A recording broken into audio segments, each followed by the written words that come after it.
ಓಂ ಶ್ರೀ ಗುರುಭ್ಯೋ ನಮಃ. ಫ್ರೆಂಡ್ಸ್, ಎಲ್ಲರಿಗೂ ನಮಸ್ಕಾರ. ಪ್ರೀತಿಯ ಮಕರ ರಾಶಿಯ ಆತ್ಮೀಯ ಬಂಧುಗಳೇ, ಎಲ್ಲರಿಗೂ ನಮಸ್ಕಾರ. ಇವತ್ತಿನ ವಿಶೇಷ ವಿಡಿಯೋ ನಿಮಗೆಲ್ಲರಿಗೂ ಕೂಡ ಆತ್ಮೀಯ ಸ್ವಾಗತ. ಇವತ್ತು ನಾವು ರಾಶಿ ಚಕ್ರದ ಅತ್ಯಂತ ಪರಿಶ್ರಮಿ, ಶಿಸ್ತುಬದ್ಧ ಮತ್ತು ಮಹತ್ವಾಕಾಂಕ್ಷೆಯ ರಾಶಿಯಾದ ಮಕರ ರಾಶಿಯವರ ಬಗ್ಗೆ ಮಾತನಾಡ್ತಾ ಇದ್ದೇವೆ. ಮಕರ ರಾಶಿಯವರೇ, ಶೀಘ್ರದಲ್ಲಿ ನಿಮ್ಮ ಜೀವನದಲ್ಲಿ ಒಂದು ಅನಿರೀಕ್ಷಿತವಾದ ಮತ್ತು ಅತ್ಯಂತ ಪ್ರಮುಖವಾದ ಪ್ರಯಾಣದ ಯೋಗ ಅನ್ನೋದು ಕೂಡಿ ಬರ್ತಾ ಇದೆ.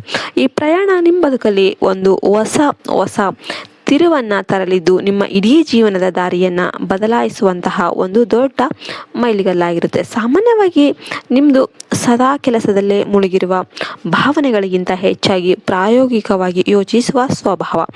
ಆದರೆ ಈ ಮುಮ್ಮರುವ ಪ್ರಯಾಣ ನಿಮ್ಮ ಆಂತರಿಕ ಒತ್ತಡಗಳಿಗೆ ಮುಕ್ತಿ ಹಾಡಿ ನಿಮ್ಮ ವೃತ್ತಿ ಜೀವನ ಮತ್ತು ವೈಯಕ್ತಿಕ ಬದುಕಿಗೆ ಒಂದು ಹೊಸ ದೃಷ್ಟಿಕೋನವನ್ನು ನೀಡುತ್ತೆ.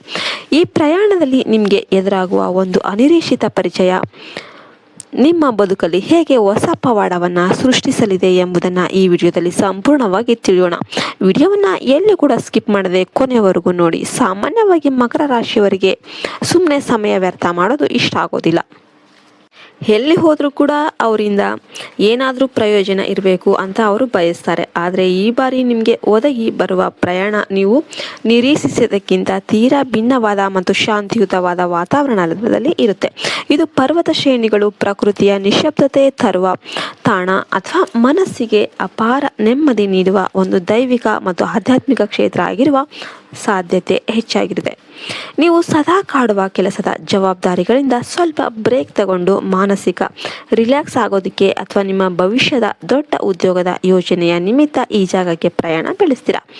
ಈ ಅಪರಿಚಿತ ವಾತಾವರಣದಲ್ಲಿ ನಿಮ್ಮ ಕಂಫರ್ಟ್ ಝೋನ್ಗಿಂತ ಹೊರಗೆ ನೀವು ಹೆಜ್ಜೆ ಇಟ್ಟಾಗ ನಿಮ್ಮ ಜೀವನದ ಹೊಸ ಅಧ್ಯಾಯಕ್ಕೆ ಕಾರಣವಾಗುವ ಆ ಅಪರೂಪದ ಭೇಟಿ ಸಂಭವಿಸುತ್ತೆ.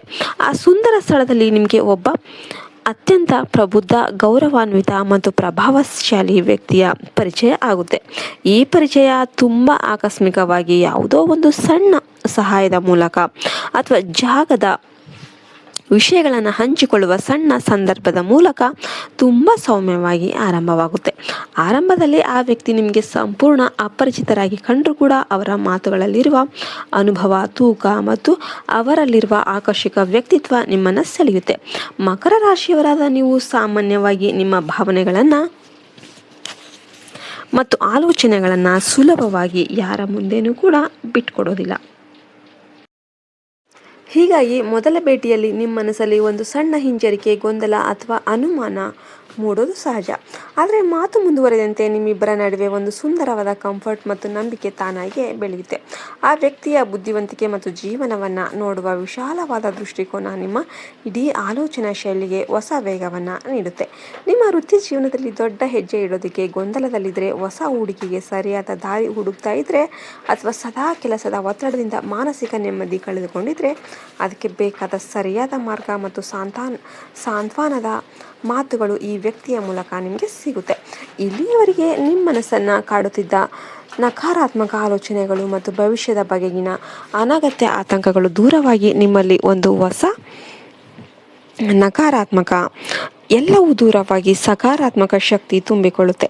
ಆ ವ್ಯಕ್ತಿಯ ಪ್ರೇರಣೆಯಿಂದಾಗಿ ನೀವು ಜೀವನದ ದೊಡ್ಡ ನಿರ್ಧಾರಗಳನ್ನು ಬಹಳ ಆತ್ಮವಿಶ್ವಾಸದಿಂದ ತೆಗೆದುಕೊಳ್ಳೋದಕ್ಕೆ ಪ್ರಾರಂಭ ಮಾಡ್ತೀರಾ.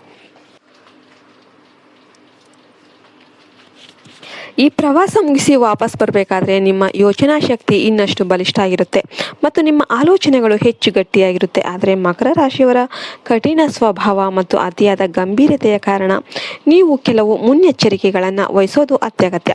ಯಾವುದೇ ಹೊಸ ಪರಿಚಯವಾದ ತಕ್ಷಣವೇ ಭಾವುಕರಾಗಿ ಅತಿಯಾದ ಆತುರದ ನಿರ್ಧಾರಗಳನ್ನು ತೆಗೆದುಕೊಳ್ಳೋದಕ್ಕೆ ಹೋಗಬೇಡಿ. ಪ್ರತಿಯೊಂದು ಹೆಜ್ಜೆಯನ್ನು ಯೋಚನೆ ಮಾಡಿ ನಿಧಾನವಾಗಿ ಇಡಿ. ನಿಮ್ಮ ಅತಿಯಾದ ಕೆಲಸದ ಮೌನದಿಂದ ಅಥವಾ ನಿಮ್ಮ ಕೆಲವು ವೈಯಕ್ತಿಕ ರಹಸ್ಯಗಳನ್ನು ಮೊದಲೇ ಬಿಟ್ಕೊಡೋದ್ರಿಂದ ಗೊಂದಲಗಳು ಸೃಷ್ಟಿಯಾಗುವ ಸಾಧ್ಯತೆ ಇರುತ್ತೆ. ಈ ಪರಿಚಯವನ್ನು ಒಂದು ಸುಂದರ ಸ್ನೇಹವಾಗಿ, ಗೌರವಾನ್ವಿತ ಮಾರ್ಗದರ್ಶನವಾಗಿ ಅಥವಾ ವ್ಯವಹಾರದ ಉತ್ತಮ ಬಾಂಧವ್ಯವಾಗಿ ಮಾತ್ರ ಸ್ವೀಕಾರ ಮಾಡಿ. ಇನ್ನು ಮಿತಿಯನ್ನು ಅರಿತು ವಿವೇಚನೆಯಿಂದ ಮುನ್ನಡೆದರೆ ನಿಮ್ಮ ಕುಟುಂಬದಲ್ಲಿ ಮತ್ತು ಬದುಕಲ್ಲಿ ಯಾವುದೇ ತೊಂದರೆ ಬರೋದಿಲ್ಲ. ಕೊನೆಯದಾಗಿ ಹೇಳಬೇಕಂದ್ರೆ ನಿಮ್ಮ ಜೀವನದಲ್ಲಿ ಅನಿರೀಕ್ಷಿತವಾಗಿ ನಡೆಯುವ ಪ್ರತಿಯೊಂದು ಘಟನೆಯ ಕೂಡ ವಿಧಿಯ ಆಟ ಇರುತ್ತೆ. ಈ ಪ್ರಯಾಣದಲ್ಲಿ ನಿಮಗೆ ಸಿಗುವ ಪರಿಚಯ ಕೂಡ ನಿಮ್ಮ ಯಶಸ್ಸಿಗೆ ಭಗವಂತ ಕಳಿಸಿಕೊಟ್ಟ ಒಂದು ಅದ್ಭುತ ಆಶೀರ್ವಾದ ಅಂತಾನೆ ಹೇಳ್ಬಹುದು.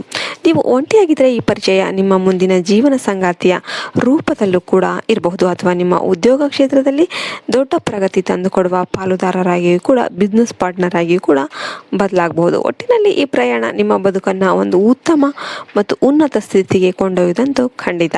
ಈ ವಿಡಿಯೋ ಇಷ್ಟ ಆಯ್ತು ಅಂದರೆ ವಿಡಿಯೋಗೆ ಲೈಕ್ ಮಾಡಿ, ಜೈ ಶ್ರೀರಾಮ್ ಅಂತ ಕಮೆಂಟ್ ಮಾಡಿ.